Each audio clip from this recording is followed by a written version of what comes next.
Então, aprendendo com a menina escrava da esposa de Naamã, e dele, evidentemente, também, porém, não só escrava, mas, antes de tudo, missionária. O próximo. Essa história belíssima, ela está em 2 Reis, o segundo livro de Reis, capítulo 5, até o verso 19, a parte principal, e diz o que está escrito aí. Os irmãos que têm suas Bíblias podem abrir, mas está aí posto. E saíram tropas da Síria, da terra de Israel, e levaram presa uma menina que ficou ao serviço da mulher de Naamã. E disse esta à sua senhora: antes o meu senhor estivesse diante do profeta que está em Samaria. E note a força da expressão da fé dessa menina. Ela disse com todo o vigor da sua vida, com toda a sua fé, ele, o profeta, o restauraria da sua lepra. Então foi Naamã, perceba aqui, ato contínuo, e notificou ao seu senhor, dizendo: assim e assim falou a menina, que é da terra de Israel. Irmãos, Naamã era um general do exército sírio, um general importante, vencedor em batalhas. E note que uma menina pequena, inexpressiva até, e na condição de escrava, fora da sua terra natal, ela pôde testemunhar do seu Deus, pôde dizer com tanta propriedade àquele general que ele acreditou e foi ao rei da Síria, do seu país, o rei Ben-Hadad, e disse: olha, a menina disse assim, eu quero ir lá. Próximo. Veja que houve uma força muito grande, não é? A fé desta menina a levou a fazer essa declaração. Muito bem. O exército da Síria, ele havia invadido, né, Israel, e essa menina agora foi levada cativa. É o que o texto anterior disse. E ela foi para a casa de Naamã e ali servia a esposa de Naamã, aquele general. Um homem de guerra, um homem austero, um homem importante, não é? Uma autoridade daquele país que agora ela estava cativa. Certamente essa garota, meus irmãos, ela tinha planos na sua vida, ela tinha sonhos, projetos, e esses planos e projetos foram adiados ou interrompidos. O próximo. A condição em que ela estava poderia ter feito com que ela se revoltasse e até ficasse decepcionada com Deus.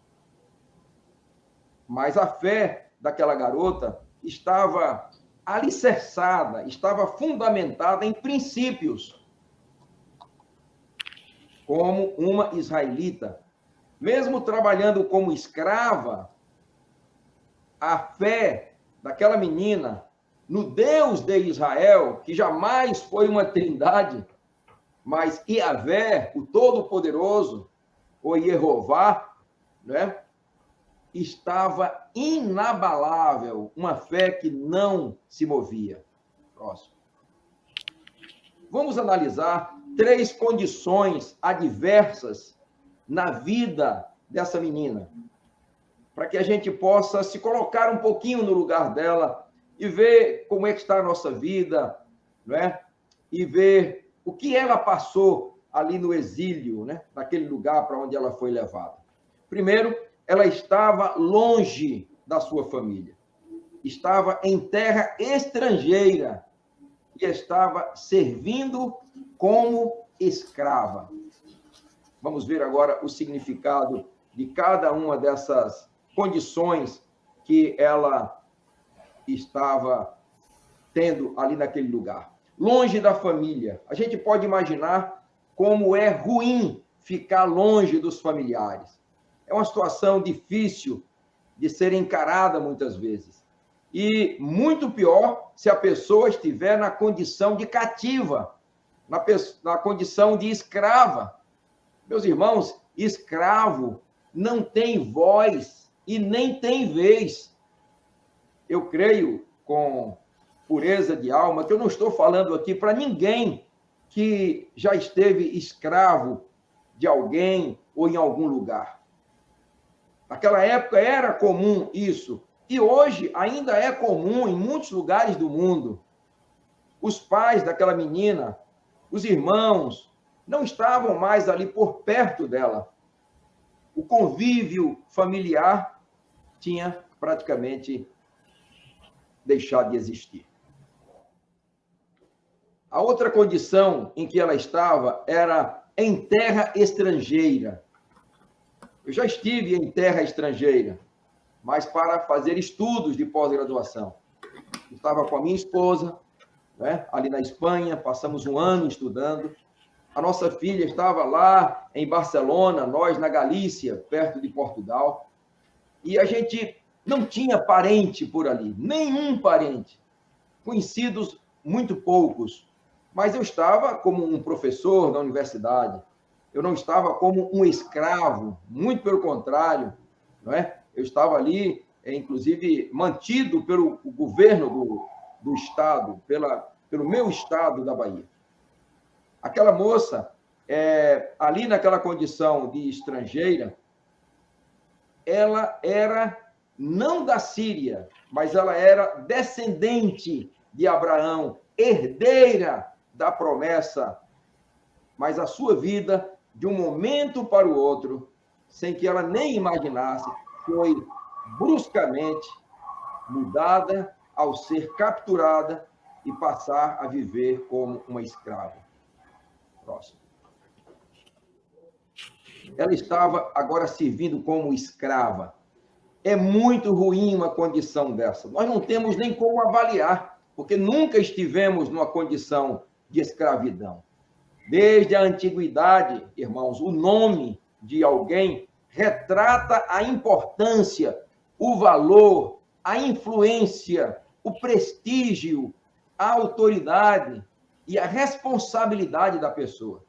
Veja que na Bíblia Sagrada, o nome das pessoas era exatamente o que elas eram. Tinham um significado como o seu caráter, a sua performance, a sua missão.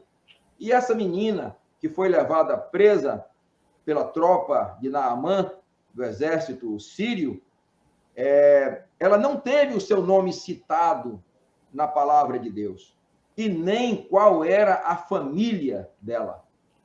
Isso é muito ruim. E ela, naturalmente, naquela condição de escravidão, era forçada a trabalhar onde não queria e fazer aquilo que não desejava. Isso é muito ruim.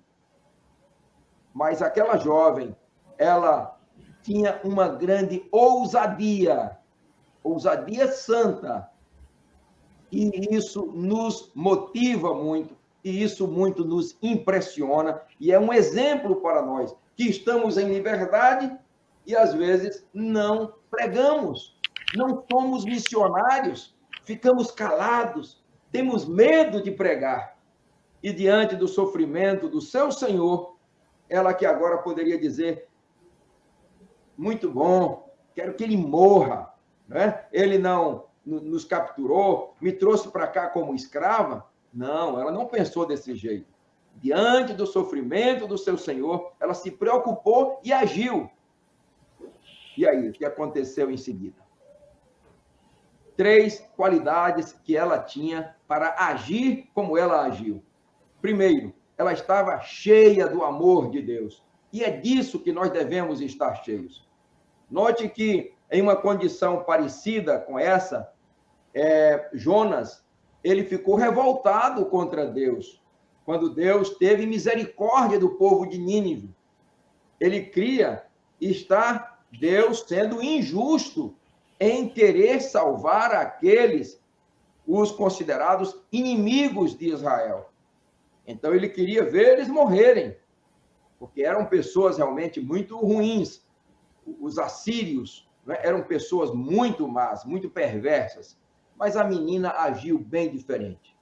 Ela cria no Deus de amor e de misericórdia e demonstrou o seu amor ao próximo ao pregar sobre o Deus de Israel para Naamã e para a sua esposa.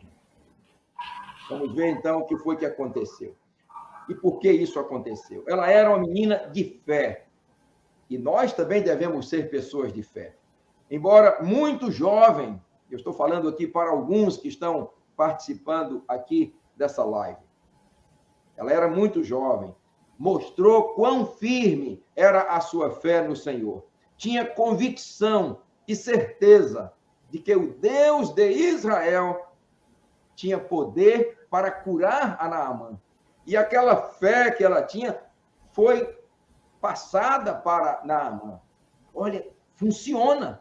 E ele foi ao seu rei, e o rei lhe deu uma quantidade enorme de presentes, irmãos. A Bíblia fala que ele levou para o profeta cerca de 340 quilos de prata e 68 quilos de ouro. Meus irmãos, hoje, 1 quilo de ouro custa mais de 270 mil reais. E sabe quanto dava aquilo dali? Alguém fez o cálculo do presente que Naamã levou, dado pelo rei, para ele ser curado? Quase $500 mil. Era muito dinheiro. E Deus não decepcionou a menina. E Naamã foi curado. O profeta não quis saber de presente algum. Não se opera pelo poder de Deus a troco de barganha ou de dinheiro ou o que quer que seja. Naamã foi curado e Deus honrou a fé da menina. A sua fé foi posta à prova e foi aprovada. A Bíblia diz: a quem me honra, eu honrarei. E a Bíblia diz também: sem fé é impossível agradar a quem? Agradar a Deus. Hebreus 11, verso 1. Próximo. Ela era uma menina cheia de ousadia. Como já disse, ousadia santa, para pregar, para anunciar. Escravo, normalmente, não tem voz e nem vez. Mas ela demonstrou ousadia santa, porque ela tinha fé. E então ela pronunciou a palavra de Deus e Deus a honrou. Ela não se intimidou, mas proclamou sobre o seu Deus com muita autoridade. Próximo. Então, uma meninazinha pequena, né? Mas Deus honrou a sua fé. A Bíblia não cita o nome da menina, e nem mesmo o que aconteceu com ela depois da cura de Naamã. Diz apenas ele foi curado. Não é dito que a menina recebeu alguma honraria. Nós imaginamos até que recebeu, mas, na realidade, a Bíblia não diz isso. E aqui fica uma lição muito grande para você e para mim. Não importa, meus irmãos, que não sejamos conhecidos ou reconhecidos. O mais importante é que o nosso nome esteja escrito no livro da vida e do Cordeiro. Deus nos conhece pessoalmente e nos chama pelo nome. Vamos ver o que diz Hebreus capítulo 11, estamos terminando. Errantes pelos desertos, falando dos heróis da fé, e montes, e pelas covas e cavernas da terra. E todos estes, tendo tido testemunho pela fé, não alcançaram a promessa, provendo Deus alguma coisa melhor a nosso respeito, para que eles, sem nós, não fossem aperfeiçoados. Seguindo, uns foram torturados, não aceitando o seu livramento, para alcançarem uma melhor ressurreição, e outros experimentaram escárnios e açoites, e até cadeias e prisões, foram apedrejados, cerrados, tentados, mortos ao fio da espada, andaram vestidos de peles de ovelhas e de cabras, desamparados, aflitos e maltratados, dos quais o mundo não era digno. Próximo. Errantes pelos desertos e montes, pelas covas e cavernas da terra. E todos estes, tendo tido testemunho pela fé, não alcançaram a promessa, provendo Deus alguma coisa melhor a nosso respeito, para que eles, sem nós, não fossem aperfeiçoados. Concluindo, nós temos, pode passar, temos aí algumas conclusões ainda para a gente mostrar. Deus sempre usou seus servos para comunicar seu amor através do seu poder, mesmo em contextos adversos. A expressão de fé individual em contextos idólatras, como aquele, ou de opressão religiosa, precisa de devida atenção e avaliação. E vejam que Naamã não foi curado só da sua saúde física, ele também se converteu ao Deus de Israel. Que bênção maravilhosa. E Naamã poderia santificar um lugar para Deus, em meio a uma terra impura pela idolatria. O confronto de princípios das Escrituras e poderes espirituais causa alteração na história das vidas envolvidas. Amém? Que Deus seja louvado e engrandecido o seu nome.